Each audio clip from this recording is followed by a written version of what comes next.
أعوذ بالله من الشيطان الرجيم. بسم الله الرحمن الرحيم. السلام عليكم ورحمة الله وبركاته. الحمد لله وكفى والصلاة والسلام على نبينا المصطفى وعلى آله وصحبه أهل الصدق والوفاء.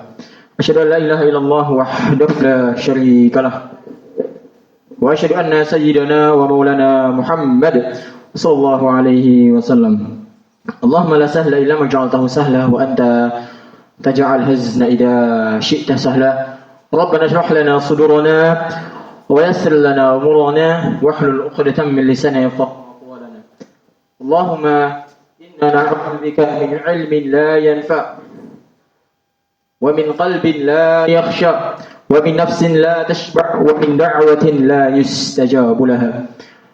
Bapak dan Ibu rahmati Allah Subhanahu wa taala, puja dan puji syukur kita aturkan kepada Allah Subhanahu wa taala. Di mana di subuh yang barokah ini Allah masih memberikan kita nikmat yang begitu besar.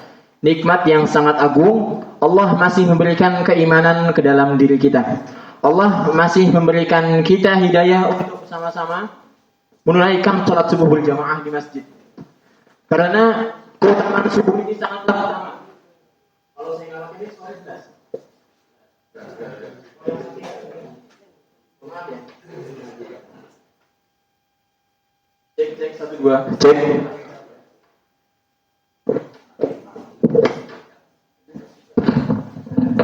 Cek 1 2. Jelas suaranya?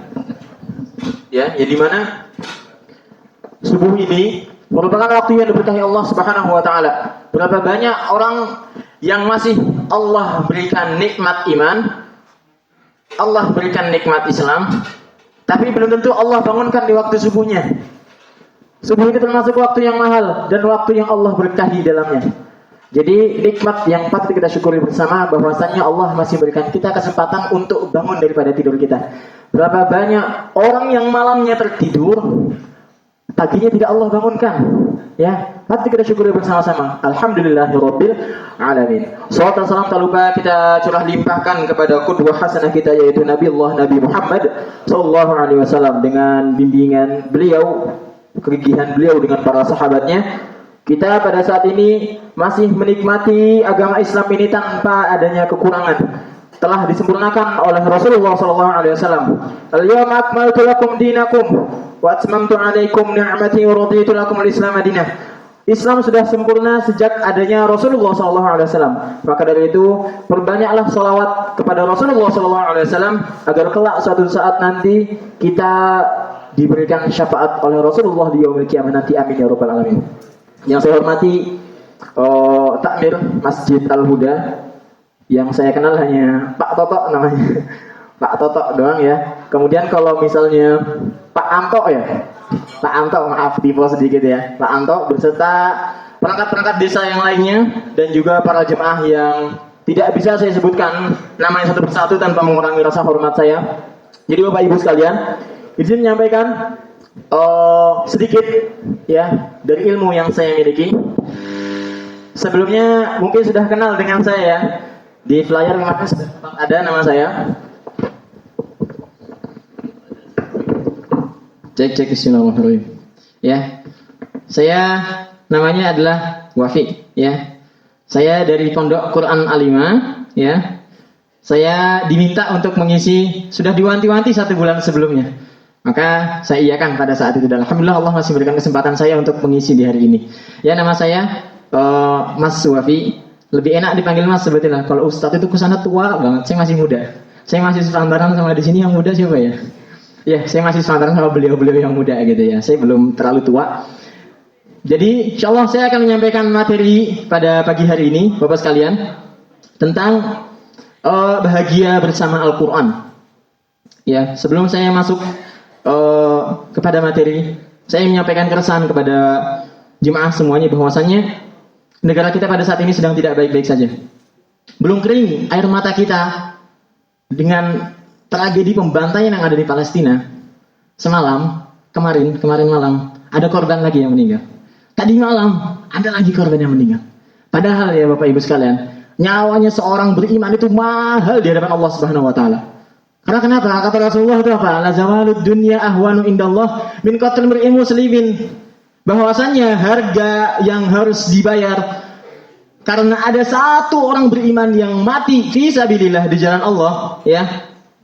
Ahwanu indallah min qatl mar'in muslimin, itu lebih mahal harganya daripada harus kehilangan dunia dan juga seisinya.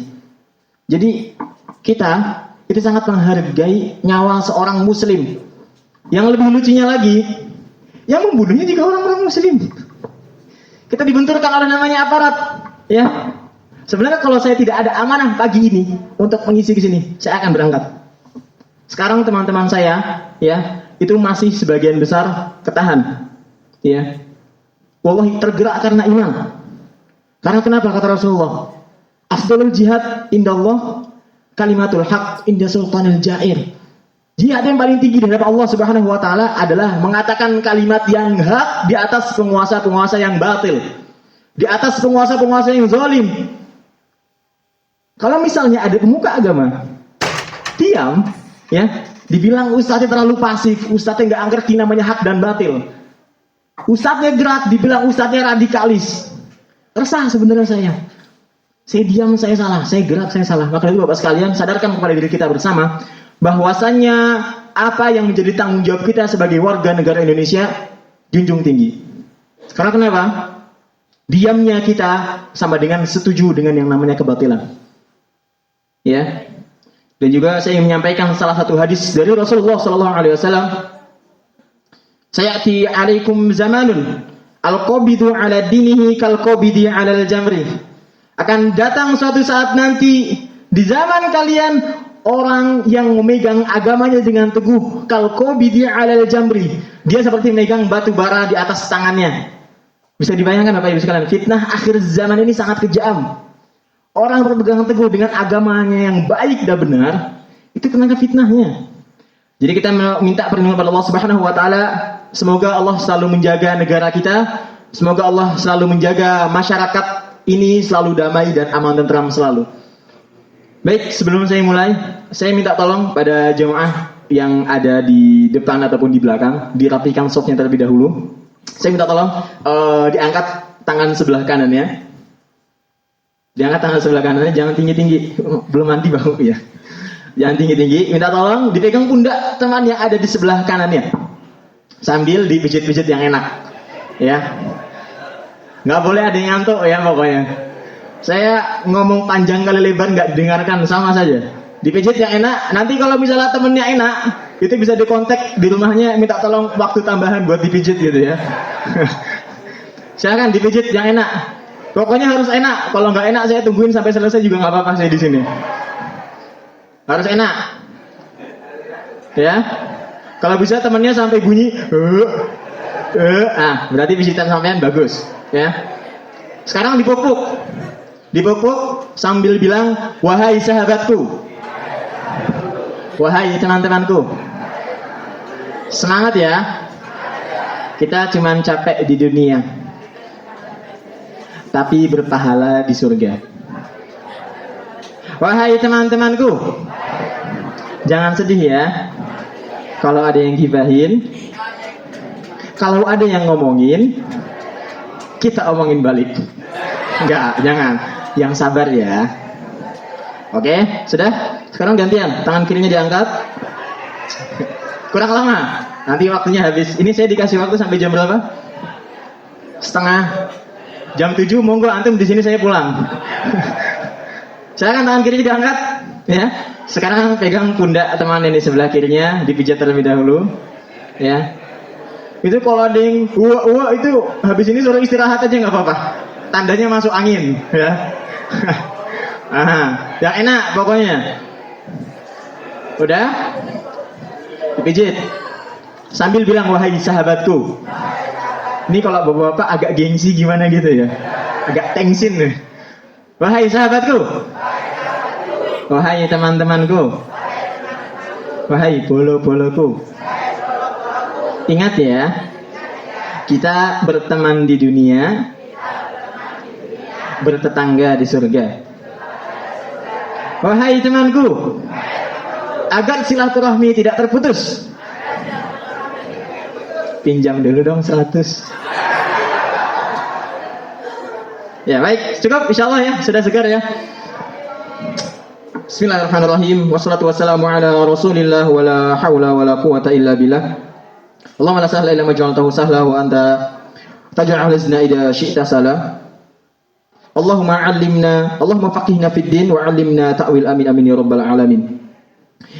Baik Bapak Ibu sekalian, seperti yang sudah saya sampaikan di awal bahwasannya saya akan bicara tentang bahagia bersama Al-Qur'an. Bapak Ibu yang dirahmati Allah Subhanahu wa taala, Bapak Ibu pasti pernah yang namanya menghadapi ujian dalam kehidupan. Pasti pernah?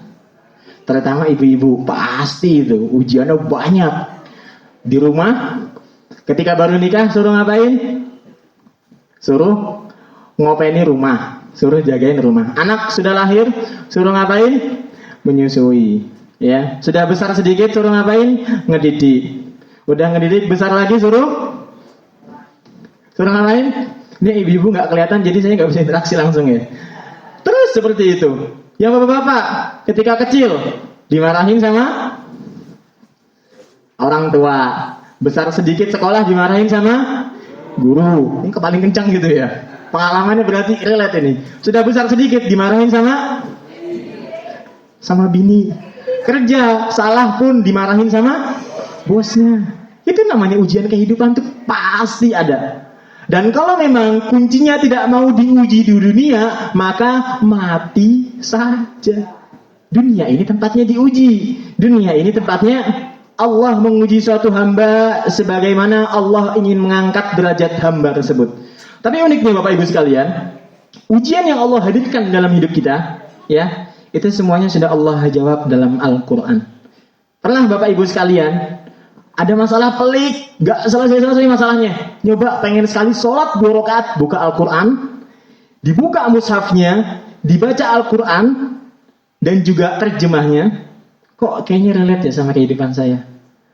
Kok kayaknya relate sama masalah saya? Ada yang pernah? Kalau nggak ada yang pernah, sekarang pegang tangan kiri dadanya sambil bilang Astagfirullahalazim. Tandanya kenapa? Kita nggak pernah pulang ke Al-Quran. Kita fokus memikirkan solusi. Padahal ketika Allah menitipkan suatu masalah, itu satu paket dengan yang namanya solusi. Nggak usah bingung, nggak usah bimbang. Kita fokus menjalani hari-hari kita tanpa memikirkan masalah. Itu secara nggak langsung Allah pasti akan menyelesaikan masalah tersebut. Karena kata Allah dalam Quran surat Al-Insyirah apa? Inna ma'al usri yusra. Disebutkan 2 kali dengan kalimat taukid penekanan. Fa inna ma'al usri yusra. Jadi mau gimana pun masalah kamu, Allah menitipkan masalah sama kamu, Allah juga sudah menitipkan yang namanya solusi. Gak usah bingung sama yang namanya solusi. Pasti itu Allah akan berikan. Cepat ataupun lambat pasti akan Allah berikan. Ya. Dan yang lebih uniknya lagi, ya, Bapak Ibu sekalian pasti pernah yang namanya ujian sebelum masuk pekerjaan. Ataupun anak-anak yang sekolah pada saat ini pasti pernah mengalami yang namanya ujian nasional. Atau ada yang namanya ujian tengah semester, ujian akhir semester. Ujiannya boleh lihat buku apa enggak? Yang anak kecil boleh lihat buku enggak? Enggak boleh kan? Tapi uniknya ketika kita diuji dalam kehidupan, kita emang disuruh membuka yang namanya Al-Quran. Dilihat Al-Qurannya. Kalau kata Ustaz Adi Hidayat gimana? Kalau misalkan dalam sehari tidak bisa baca Al-Quran sama sekali, lihatlah diri kita dalam cermin. Ya Allah, seberapa banyak ya dosa saya? Sampai Al-Quran ini gak mau saya baca. Ingat, Al-Quran ini gak mau saya baca. Bukan kita gak mau baca Quran, tapi Al-Qurannya gak mau kita baca. Berapa banyak dosa yang kita lakukan pada hari itu sampai Al-Quran aja gak mau kita baca. Maka dari itu renungi bersama-sama bahwasannya segala masalah apapun dalam hidup kita, kembalilah kepada Al-Quran. Karena Al-Quran itu sendiri apa? Dzalikal kitabu la raiba fi. Hafal semuanya ayatnya. Ketika sudah hafal, cukup sampai kepala doang, ataukah sampai kerongkongan doang, atau sampai hati. Nyebutnya dzalikal kitabu la raiba fi. Ketika ada masalah, larinya nggak ke Quran. Larinya ke warkop. Akhirnya apa? Angkringannya penuh. Isinya orang-orang masalah semua. Nggak ada yang pulang ke Quran. Kenapa? Why? Padahal sejatinya ketika kita pulang ke Al-Quran, emang masalah nggak bakal selesai. Tapi ketenangan hati yang kita dapatkan. Itu saya bersyukur banget. Allah menitipkan saya dari usia SMP, SMA sampai dengan saya besar sekarang, itu di lingkungan pondok. Kenapa? Wallahi, Ani nggak pernah mendapatkan ketenangan ketika saya hidup di luar tempat pondok. Itu udah fitrahnya.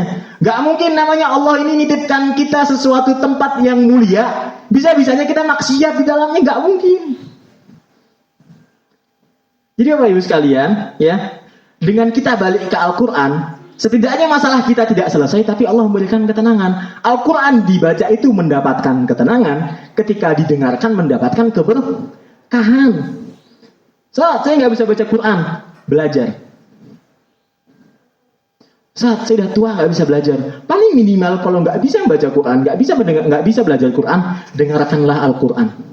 Al-Quran ketika didengarkan itu mendapatkan keberkahan.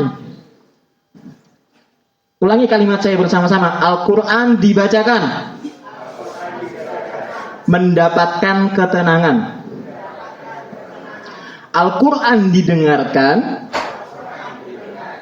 mendapatkan keberkahan. Siapa di sini yang mau bahagia sama Quran? Cung tangannya ke atas tinggi-tinggi. Diangkat tangannya tinggi-tinggi. Yang mau bahagia bersama Quran, ya Allah, yang nggak mau angkat tangan ini nggak mau bahagia, ya Allah. Diangkat tangannya, ya Allah, saksikanlah bahwasannya kami ini berjanji akan kembali apapun masalahnya kepada Al-Quran. Ya, saksinya ini kanan kiri semuanya ya. Jadi nanti kalau teman-temannya ada yang punya masalah kabur ke tempat lain selain Al-Quran, ingetin ya. Antum semua udah bersaksi. Ya. Kemudian Bapak Ibu yang dirahmati Allah Subhanahu Wa Taala, Al-Quran ini ketika dibacakan harusnya menjadikan candu dalam kehidupan kita.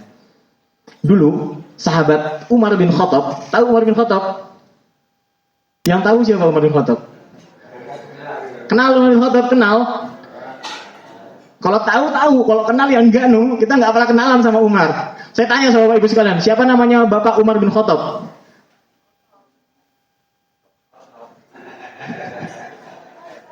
Ngakunya cinta Rasul, ngakunya cinta sahabat Rasul, nggak tahu nama bapaknya Umar. Why? Bagaimana ini? Nama bapaknya Umar bin Khattab, ya Khattab lah. Umar bin Khattab. Khattab itu nama bapaknya. Ya. Jadi jangan sampai kita ditanyakan siapa nama bapaknya Umar. Gak tahu, padahal kita tahu nama lengkapnya Umar adalah Umar bin Khattab. Walaupun sebagian riwayat ada yang berselisih dalamnya ya terkait keturunan nasab daripada Umar bin Khattab. Dulu Umar bin Khattab, Bapak Ibu sekalian, pernah menangisi salah satu peristiwa. Bapak Ibu tahu Umar bin Khattab dulu ditunjuk sama Rasulullah SAW untuk menjadi panglima perang. Ya, sampai-sampai Umar bin Khattab ini nangis, ngadu sama Rasulullah, wahai Rasul, apakah saya termasuk orang yang berdosa, wahai Rasul? Ya, kemudian Rasulullah kaget nanya sama Umar, wahai Umar, mengapa kamu merasa berdosa? Padahal apa yang kau lakukan itu adalah suatu kebenaran. Saya sedih, wahai Rasul, saya saking sibuknya berjihad di jalan Allah, saya sampai lupa untuk buka mushaf. Saya sampai lupa untuk baca Quran. Itu Umar bin Khattab sibuknya sibuk perang. Kita ini sibuknya sibuk apa? Sampai nggak bisa baca Quran seharian full. Renungkanlah diri kita bersama. Dulu sahabat Umar bin Khattab itu nangisnya karena nggak bisa ngaji, karena sibuk perang. Yang lebih menyedihkannya lagi, ada yang sibuk nganggur, tapi nggak sempat ngaji dalam sehari semalamnya. Wal'iyadu billah. Jadi Bapak Ibu sekalian, luangkan waktu kita untuk membaca Al-Quran. Jangan menunggu waktu luang. Ulangi bersama-sama. Luangkan waktu kita untuk membaca Al-Quran. Bukan menunggu waktu luang. Soalnya kalau menunggu waktu luang, itu nggak akan ada waktu luangnya. Karena manusia itu disebutkan dalam Quran itu apa? Ajulah, tergesa-gesa, sibuk. Kalau nggak diluangkan waktunya, ya dia nggak bakal ngaji. Gitu Bapak Ibu sekalian. Ini waktunya masih lama nggak? Masih banyak. Oke, saya lanjut. Kemudian, kalau kata sahabat Abu Bakar As-Siddiq, ya, itu bilang, saya lupa waktu itu menasihati Ali atau menasihati Utsman. Beliau bilang, Ya Ali, lau tahurat qulubuna lima syabihat min kalami rabbina. Nah, ini bagus buat jadi status nih kata-katanya. Sastra Arabnya itu tinggi. Lau tahurat qulubuna. Seandainya hati-hati